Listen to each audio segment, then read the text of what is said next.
I'm Mary Klinger. I'm Dustin Klinger, Klinger. This is the 12th day since Owen has gone missing, and we are still looking for him. We are very grateful to everyone who has been coming forward to help us in this search. Hundreds of people have been out searching and canvassing Portland with us. Thousands of people are praying for our family and working on this from all parts of the country and around the world. And we can't even tell you how much that means to us and to our family. We love Owen, and so many people do, and that's obvious with all these efforts that we're launching to find him. Today, the Portland Police Bureau made another press release that made some corrections to their previous release, and they let us know that the search is ongoing and expanding. And we are very happy because we're relying on them to be our partners in this search. They have new detectives beyond the missing persons area that are working on this. They're cooperating with federal authorities, and they're doing more cell phone record searching. They're also doing a forensic search of his computer. Those are things they hadn't started until today. So we're grateful that they're taking these steps to advance this investigation to help us find Owen. They're doing all those things. They also made a nice correction in their press release about Owen's cell phone. They adamantly proclaimed that he turned it off, but they realized they do not know that he turned it off. All we can say and all they can say is that the phone is not sending or receiving calls or texts now. There's no way to tell if Owen turned it off, or if it ran out of battery, or if it's just out of range, or any of that. We just don't know. So I appreciate them making that correction. That was tough for us. They also reviewed the TriMet video, and we looked at it very carefully when they showed it to us 2 days ago. And the video shows Owen in a different place than they were claiming, and then they based their big belief and theory on. The map orientation was incorrect. Yeah. The video of the bus shows Owen walking from campus, crossing Portsmouth and heading towards St. John's on Willamette Boulevard, not walking up Portsmouth towards Lombard. So police are going to be asking more businesses and neighbors in that area to keep their eyes open and look back at their video or anything, because he was headed maybe in a different direction, and we so appreciate them making that correction so that we can all focus on the right way. We don't know after that. That is still the last sighting that we have of him, and that's 7:50 on October 6th, that's Sunday night, from the TriMet bus. Going west on Willamette. Willamette Boulevard towards St. John's. Their big theory that they were proclaiming in that earlier press release about the train hopping, those train hopping videos were just one of 50 channels that Owen had subscribed to on his YouTube feed. And when we looked in his YouTube search history and his recent viewing history, we don't see that he has even looked at those videos any time in the recent past. So I think that they are realizing that they went a little too far, putting out one theory, and I'm glad that they're on this with us. Anything I've missed? The big things? Tomorrow's search. We do have a wonderful group of volunteers from our Find Owen K Gmail group who are going to be continuing the search tomorrow, Saturday morning. A group of volunteers are going to meet in the North Park blocks between Northwest 8th and Gleason to continue canvassing and talking to people, anyone who might have seen Owen or know anything about where Owen could be now. We need everyone's help. And Owen matters. That's what is so important, and what we've all realized. This Owen matters, and we just need your help in bringing him home. Any questions? Mary, when I talked to you, over a week ago at the vigil, you guys had already been made aware of this TriMet video. I asked for it that night from police. They told me there was no reason to release it. So why did they wait so long? I have no idea why they waited so long. I think it was an honest mistake. It was a little bit grainy. They finally got the true raw data footage, and when we saw it, I immediately recognized that's that's not where you think it is, because there's a left turn lane showing in the video, and there's no left turn lane off Willamette. So they had basically just misoriented the position of the camera. And based on that, they said he was walking north, but actually he was walking towards St. John's on Willamette. And so as soon as we pointed that out, they said, you're right. But that And was so just there, yeah, and so there are other theories of the case. There are other elements that they're trying to look at, and so they have reoriented our search. We just felt bad because we pestered all the Lombard-based businesses based on that misinterpretation of the direction. So right now, there's no evidence he ever went north of Lombard. There's no evidence he even went north of Willamette. on Portsmouth, yeah. Yeah, he crossed Portsmouth going towards St. John on Willamette, right at the corner of campus. So there's really no physical sighting of him outside of campus. He's just on the corner, kitty corner from the Child Center going towards St. John's. You mentioned that they're starting to look into phone records now. Does that mean that they're requesting that information from phone companies? So We have heard, contact and we text heard and when we everything? met in person with the detectives today, which was our first in-person meeting with detectives on this case, and they did say they are requesting records. They've made an official police request So now that'll to include the T-Mobile. content of texts and everything. That is not known. The location and the timing of data that goes back and forth through those carriers. They've also made an exigent request to Google to see if they have any separate, because he was using a Google Pixel phone. But they have not tried to give us much hope that they'll see the content of the text, I think just they any other actually, data. yeah, I think they said they will not, that they can never see the content of the actual text messages. But there's still so many, even the numbers, we don't even know who was group texting him. The day Yeah. that he disappeared. The map that police put out today and that update asking for, business owners on this new westerly direction, to check their surveillance video. Did police say anything about why it has taken now almost 2 weeks to put that request out, to go in that direction? We're trying hard to not focus on what didn't happen previously, and we're asking them to work with us going forward. And I think, to some extent, I understand in the first 24, 36 hours, 18-year-olds do dumb things. And in the majority of cases, they come back. And so I think, our efforts and your help explaining that Owen is 18, but he's not an inconsiderate, self-centered kid. And to leave like this is so out of character. We've been beating that drum all along. And I think we're now getting the response that says, okay, we need to look in all directions and not just in the normal ones. Does the video that was released today change your idea about what happened to your son? Not really.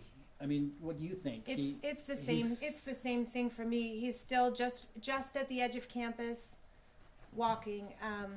I still have no idea. I would say that the clarity of the true footage, because originally what we got was a cell phone of a monitor playing the video. We have increased confidence that was Owen. The gait, the mannerisms are a little easier to see, but He has his hands in his he has pockets. his hands in his pockets, and there's no urgency. He's not running from anyone. I think he even waits for the light to change before Yeah, he crosses. and there's no traffic, but he waits for the light.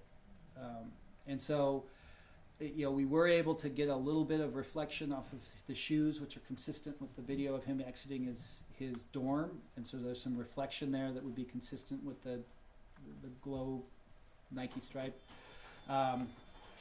So I think that was helpful. The sergeant spent 2 hours with us this morning really looking at that and focusing on that, wanting to get our confirmation. And so I do feel the original video, I was 50-50 whether that was Owen. I'm feeling 80% now that, yeah, that's Owen based on some of the body motions and the gait. But even then, you can't really see the face. When did you guys first see that video, and when were you able to distinguish he was actually going a different direction? Well, they sent an email of the detective's cell Yesterday? phone video. It was 2 days 2 ago. days ago. They sent it to us, and we tried to look at it here and Magnified it. We got a talked. big monitor. Yeah, we tried to talk about it. We looked at it and started looking at Google Street Maps. Dustin actually went up to the University of Portland yesterday and confirmed for himself, no, the street hasn't changed. There really isn't a turn lane where they said there was, and it really was this different direction.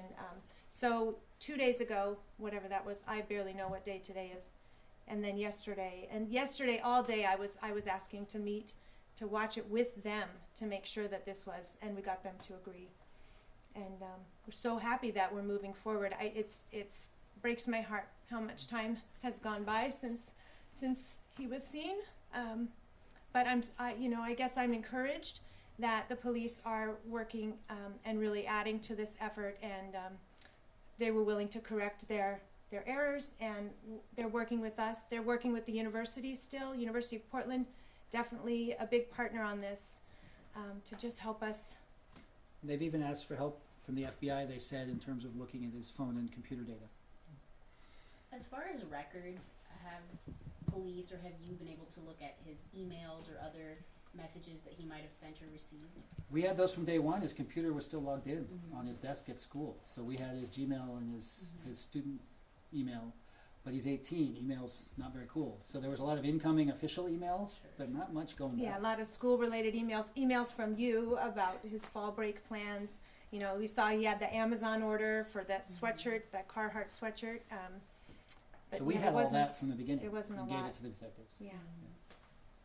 Does the police earlier said that he had been heading towards a train yard? Does this video disprove that he was not heading? It's the There are opposite. there are a There's- lot of trains in North Portland, so he could still be walking towards trains. But they were saying we believe, and then he's doing this. They had And- extrapolated to a different train yard based on that direction, and that's not the way he Yeah. was going. But there are a lot of trains in North Portland. I don't know. That'd be quite a walk to Terminal 6, though, wouldn't it? I mean, Right. that far out. And I pray he's on a train somewhere. It just never made sense to me. It doesn't fit our kid. You talk about, how this is so atypical, this is not your kid, you would definitely check in with somebody before he left. And this might be a tough question, but how do you characterize his behavior of telling his friends that he was going to a team meeting when one didn't exist? Is that also part of maybe what you experienced? There was yeah. practice that night. So there was a lacrosse event. It wasn't a Okay. meeting. I thought that it was reported that there was a team meeting and that there actually wasn't. and he told Reports them- have varied. Yeah. Yeah. Okay, if you can He, clarify that, yeah, that'd be but great. yeah, he I think there was lacrosse practice and he didn't go, but he said he told his roommates he was going to lacrosse practice, and they said, "You don't have your stuff." And he said, "Oh, it's a meeting." So it is concerning. Yeah, we think he it's went to not meet like him. somebody, but based on what he had taken and Yeah. what he was wearing, he wasn't planning to be gone long. He has better outdoor gear. He's got boots. He's got stuff in his closet that's still in his dorm room. So the idea that he had made some grand plan to leave forever and only took $150 and his nylon knapsack, it doesn't fit. He had made plans to come back after lacrosse practice or meeting to study with his roommate, and so when he didn't come back, they were on the early alert that he wasn't there, and that's why by 1 a.m. they thought this is weird. Is 150 how much he took from the ATM Correct. that day? Yeah. Is this the first time you're sharing that amount? I don't No, know. we've shared it You've shared it? previously, and that's why, I mean, it's more than normal, but he only took money out about once a month. So we just don't know. We just don't know. Any leads from the searches or from the university or anything at this point? We haven't found him. No, I mean, Yeah. I've been up and down the bluff. We've had a lot of, and it's not No an easy clues place to search. necessarily. Yeah, no clues, no clues. clothing, nothing. And it's hard. We had drones go there. We've had a couple sets of dogs volunteered to help us. There's a lot of people living along the Willamette River. So you do see a lot of pieces of clothing and campfires and tents. And we've talked to the people, and they've not seen no one. We have that perimeter map from police. Mhm. We have this video. Could you reiterate what exactly you want and need from the public to do? I think the biggest thing is anyone close on Willamette Boulevard that has a Ring doorbell or any kind of video surveillance that could maybe give us the next point, a handoff of Owen's direction. I think that's our basic Yeah. request. Yeah, and just keep looking, keep talking about Owen. Someone somewhere must have seen him, and we just don't know who that is who has seen him or who that is who can unlock this for us. But just just keep Owen in your hearts and join in our search efforts. They really are helping, even though we haven't found anything concrete or like a clue. It is helping, and we cannot rest, and so many people can't rest until we know that Owen's okay. Or I know the neighborhood of St. John's is being inundated with people handing out flyers and asking questions, and I just beg for your indulgence, but there's still people who haven't heard of this when we get there, and so that's why we keep going. I think so many of us who have covered the story, people in the public who have been watching this, almost 2 weeks now, and not even a sign. It's strange. Right. What do you guys think about that? We think alternately a dreamy thing, like he's on a train to a beach and he's fine. But alternately we think the darkest, most unimaginable things that parents can think. And it's really hard. The not knowing is really, really, really hard. I need more information about any kind of incident or something that happened on campus beforehand. I was reading on Facebook last night, and for what it's worth, some people were saying that he possibly was a witness to a crime. I mean, there are a lot of things that people are saying, and I mean, what have you all learned, or what do you know? What can you share without jeopardizing? Yeah. We'd ask you to talk to the police about that and ask the police. We don't know for sure. We know Owen wasn't accused or wasn't involved directly, but there may have been something that could have caused him worry about one of his friends.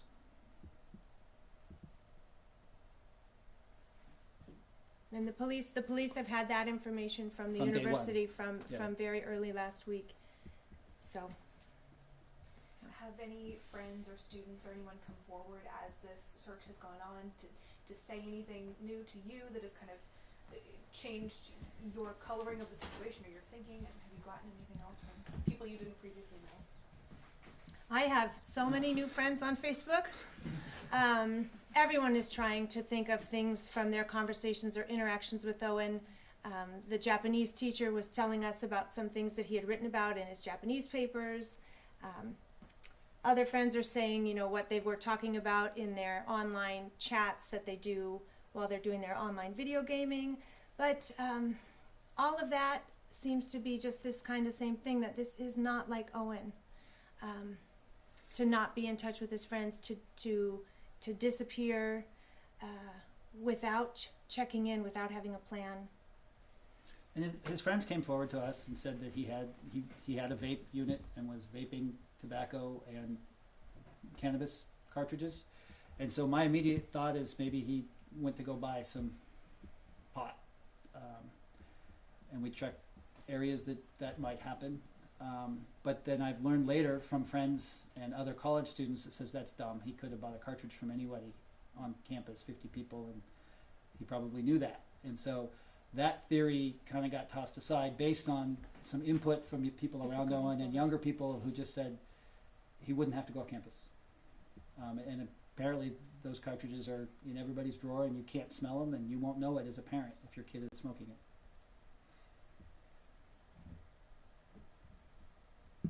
We have learned more about Owen through this. The university shared with us a poem that he wrote, I think it was called the Where I'm From assignment that he had to do for one of his classes, and very hard to read, something that your child has written about his family, his community, his home, the Northwest. We also know that he recently wrote a speech for his speech class about his dad. And I didn't see that. Did you see that? I didn't see it, but the detective saw it, and Owen had told me about it, and I liked it because at the end, his last line was, he could have given the same speech about his mom, but it would have been longer. Yeah. So, I mean, again, everything that we're learning from friends and from our own investigation of Owen's computer and things, He wasn't in distress. is that he's super connected to his friends, super connected and involved in this family. And If he'd gone into the woods, he would have gone with friends. He's a around the campfire kid. He's not a solo backpacker kid. he could have gone to our own cabin where there's no power and Yeah. running water, and lived off the grid anytime if that was his dream. It's very worrying. It's very worrying.